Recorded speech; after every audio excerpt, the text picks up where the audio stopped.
Hello. Today General Hospital will reveal in the hushed shadows of Port Charles, a town once brimming with promises and second chances, darkness now crept into every corner like a silent plague. The streets, the hospital corridors, even the once hallowed halls of Aurora Media had become arenas of manipulation, betrayal, and concealed threats. The city had not simply changed, it had been corrupted, poisoned by ambition cloaked in charm, and Drew was now its most dangerous architect. No longer the survivor of tragic pasts, Drew had risen like a polished mask over a decaying soul, shedding his humanity in favor of political ascendancy and total control. With every move, every calculated word, he ensnared those around him, not with love or loyalty, but with fear and leverage. The man preparing to walk Willow down the aisle wasn't her savior, he was the puppeteer, tugging on invisible strings with a steady hand and a hollow heart.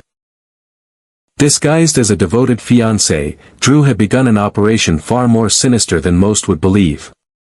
He targeted Michael, the brother of his bride, by coercing Portia, a reputable physician, to falsify medical records, an act that would suggest addiction, rendering Michael unfit to care for his own children. The goal was clear, full custody of Wiley and Amelia, not for love or stability, but for optics, control, and consolidation of power. Portia, once defined by her compassion and strict medical ethics, now found herself trembling on the edge of a moral abyss. Each forged report, each withheld truth, eroded her integrity, and it was breaking her from the inside out. But she was not alone in her torment. Curtis, her husband, witnessed her decline with growing dread. He saw the quiet terror in her eyes, the way her hands shook whenever Drew's name was spoken, the way her voice trembled as she reassured herself that she had no choice. Yet it was precisely that, the loss of choice, of dignity, that enraged Curtis. He had always fought for justice, for truth, for the people he loved. Now, that fight had come home. The realization struck like thunder, if they did nothing, Drew would destroy them both, and sleep peacefully afterward. Drew wasn't merely blackmailing Portia. He was slowly strangling their future. Haunted by powerlessness, Curtis began tracing Drew's steps with the precision of a hunter. He started connecting the dots, the sudden editorial attacks on Sonny Corinthos, the abrupt legal maneuvers around Wiley's custody, and the unexplained meetings between Drew and Nina. Then one night, while Portia tossed in a restless sleep tormented by dreams of forged lab results and whispered threats, Curtis sat alone in their living room, phone in hand. He reopened an encrypted file he had stored weeks ago, a recording that had made his stomach turn when he first heard it. On the tape, Nina's voice cracked with desperation as she begged Drew to keep their affair buried, especially now that Willow was finally beginning to trust her mother again. Drew's reply was flat, unaffected, as he promised compliance not out of love, but strategy. Curtis knew then what he held wasn't just a secret, it was a weapon. A key to free himself and Portia from Drew's chokehold. This wasn't only about right and wrong anymore. This was survival. But deploying that weapon meant detonating his friendship with Nina, a bond that had endured through years of pain and reconciliation. It meant betraying someone he once considered family. Yet for the first time, Curtis didn't hesitate. He couldn't afford to. Not with the woman he loved being slowly dismantled by a man with no conscience. The week of the wedding loomed like a storm on the horizon.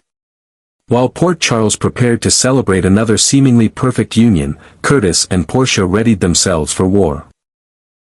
That morning, at the hospital, Curtis found Portia staring blankly at her office desk, her resignation letter and medical license paperwork laid out before her like offerings to some cruel god. She had decided to turn herself in, to shield Michael, to atone for her coerced sins. But Curtis stopped her. Wordlessly, he placed his phone on the desk and pressed play. Portia listened, eyes widening as Nina's pleas filled the room, followed by Drew's unflinching manipulation. A spark lit in her again, not fear, but resolve. They didn't have to burn alone. They could fight back. A few hours later, in the quiet backstage lounge of the wedding venue, as Willow adjusted her veil and dabbed foundation beneath her tired eyes, Curtis entered. There was no fanfare, no confrontation. He simply set the phone down and left. Willow, sensing the gravity of the moment, pressed play. The room seemed to freeze. Her mother's voice, trembling and vulnerable, admitted to a betrayal she had only begun to suspect. Then came Drew's voice, calm, mechanical, utterly devoid of remorse. It was like watching her entire life up to that moment unravel in seconds. The man she was about to marry, the man she had defended, was a fraud. Worse, he was a predator of trust, using love as a currency and family as collateral. She didn't cry. Not this time. She simply stood, slowly removed the veil, and looked at her reflection one last time. She didn't recognize the woman staring back. That woman had believed in fairy tales. She turned, leaving behind the ivory gown, the bouquet, the ceremony, and walked out of Drew's life forever. In the chapel, the air was thick with anticipation. Guests murmured as Scout walked gracefully down the aisle, unaware that her steps were leading to an altar that would remain vacant. Drew shifted impatiently, checking his watch. And then the silence was broken. A recording echoed through the hall, the same one Willow had heard. Gasps followed, some guests rising to their feet. Nina's face drained of color, her legs giving out as she collapsed onto a pew. Carly's expression hardened, knowing her instincts about Drew had been right all along. Michael stood frozen, reeling from the implication that his medical records had nearly been weaponized against him. And Drew. Drew didn't speak. He simply stared forward, stone still, as his entire facade collapsed. In the days that followed, Port Charles was no longer the same. Drew faced suspension and legal scrutiny. Nina's access to her grandchildren was revoked, and her already fragile bond with Willow was shattered beyond repair. Portia held a press conference, confessing her role and publicly condemning the coercion that led her there.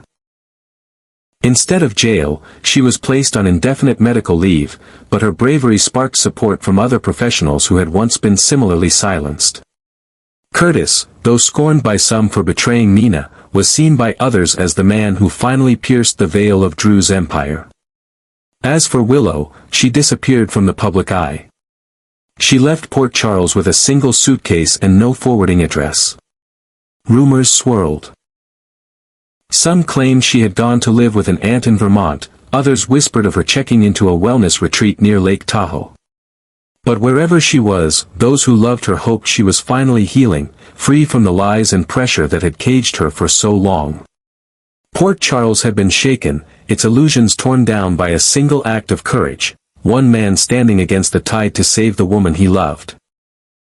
And though many wounds remained open, though many bridges had burned, something new stirred beneath the ashes, a hunger for justice, for clarity, for something real in a town that had lived too long behind masks.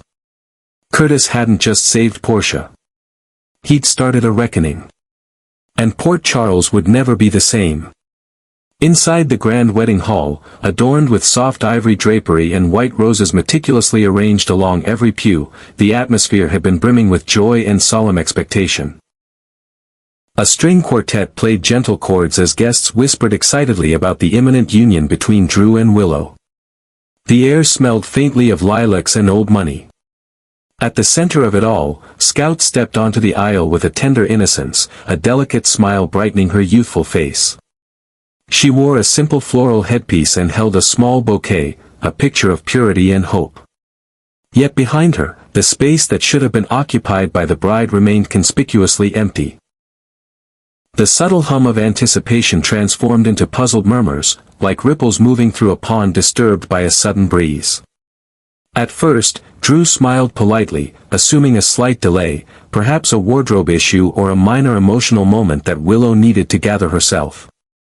But as Scout reached the altar and turned, expecting Willow to follow, a growing sense of unease took root in the room. Drew's smile faded, replaced by a furrowed brow. He adjusted his cufflinks, glanced toward the side curtain, then to the venue coordinator, silently mouthing a question.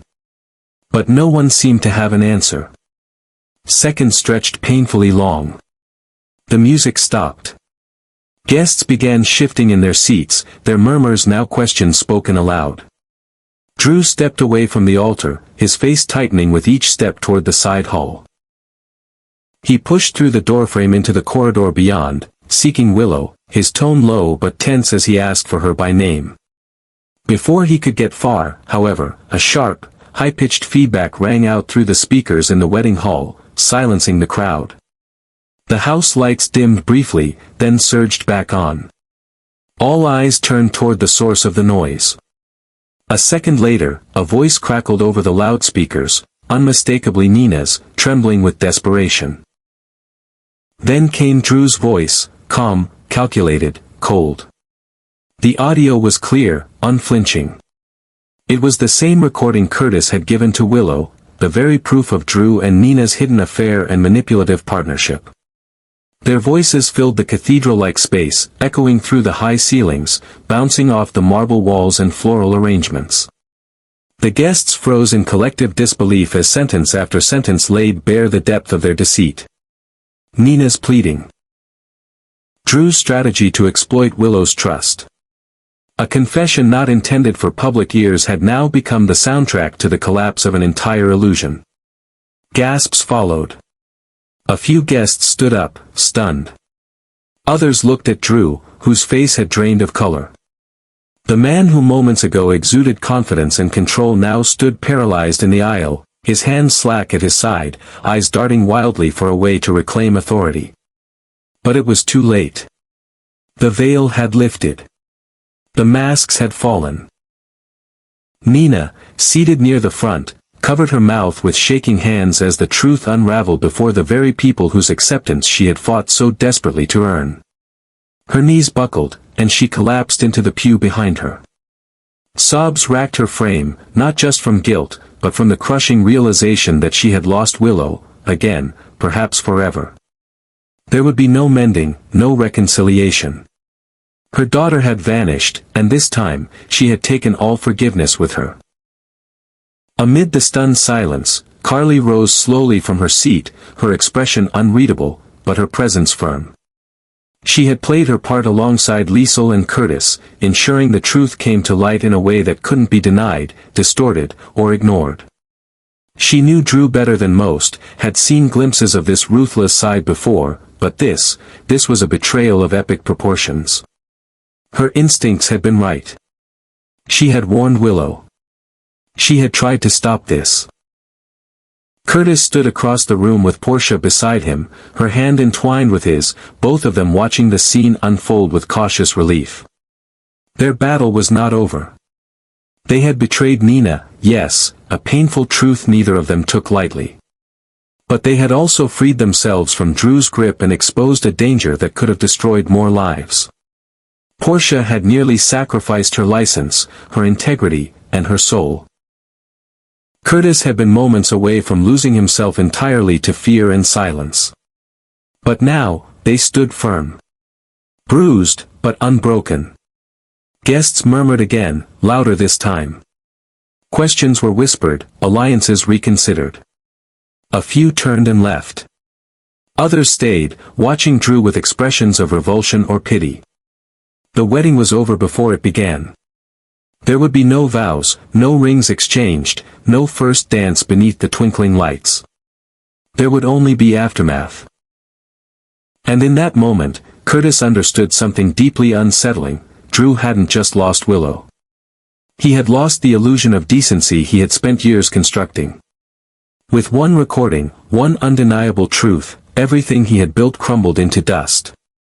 Willow, meanwhile, had vanished into the quiet, not with a bang, but with the solemn dignity of a woman reclaiming her life.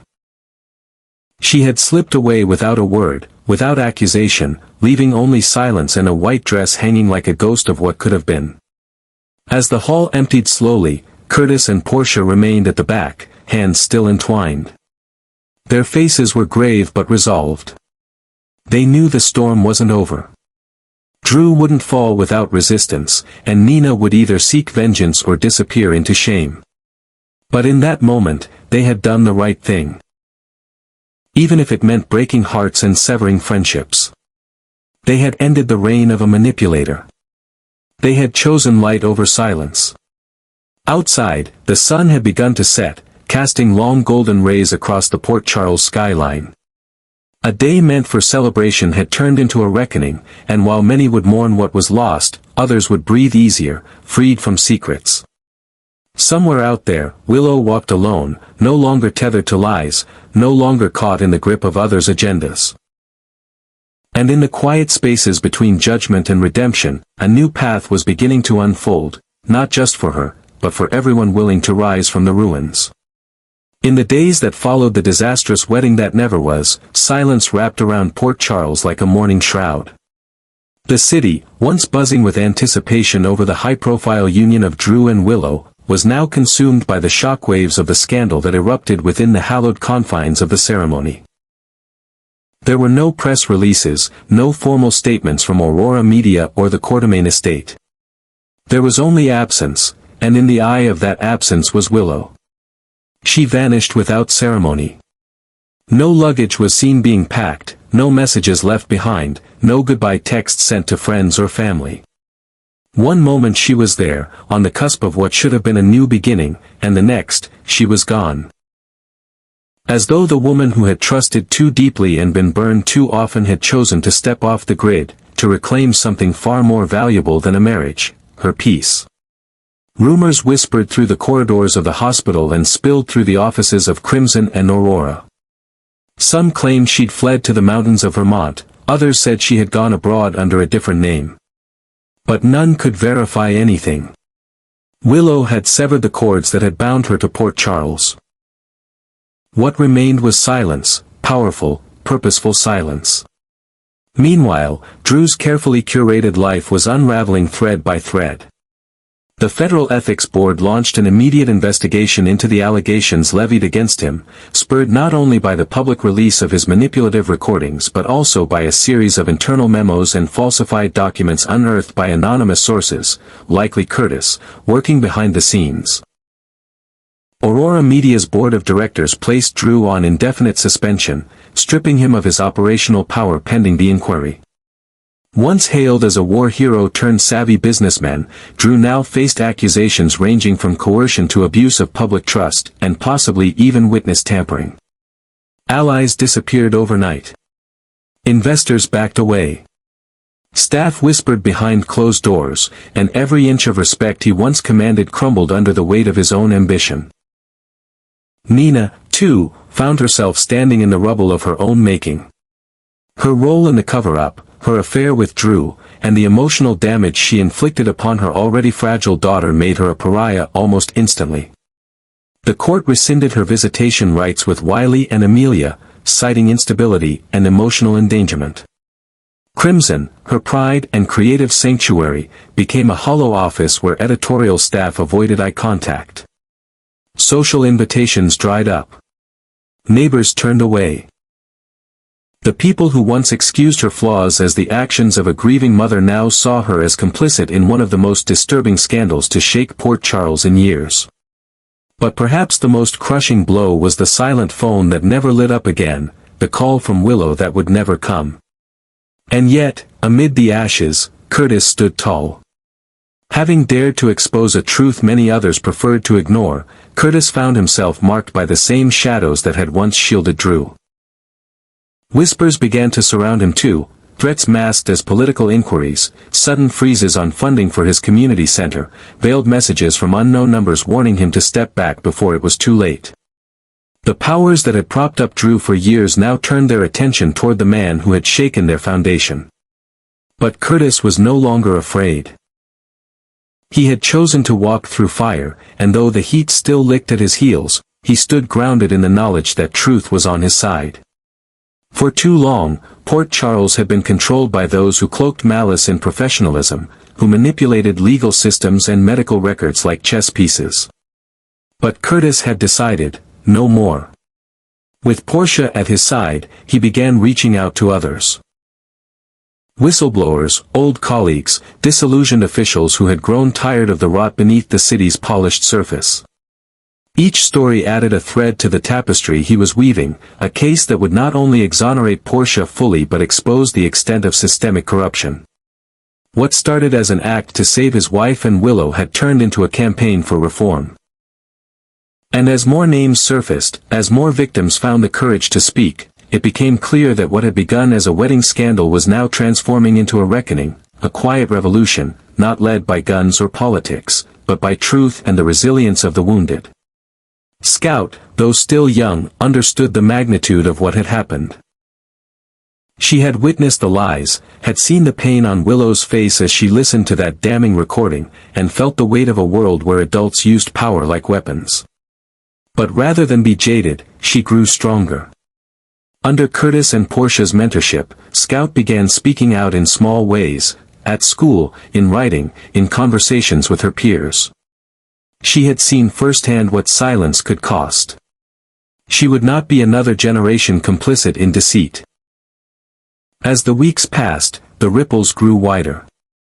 Investigations into other prominent figures began. Hospital board members were scrutinized. The Port Charles Police Department reviewed old cases long buried. Families reeled, alliances shifted, and public trust, so long treated as a commodity, became the most precious and fragile asset in town. And through it all, the image of Willow remained, not as a victim, not as a bride abandoned, but as the first domino. Her choice to walk away had set everything in motion. Her silence had become a roar. When night finally fell on Port Charles each evening, it was no longer with the suffocating dread of secrets waiting to be exposed, but with the faint, flickering light of justice beginning to push back. The city had not yet healed. Wounds were still open. Betrayals still festered in dark corners.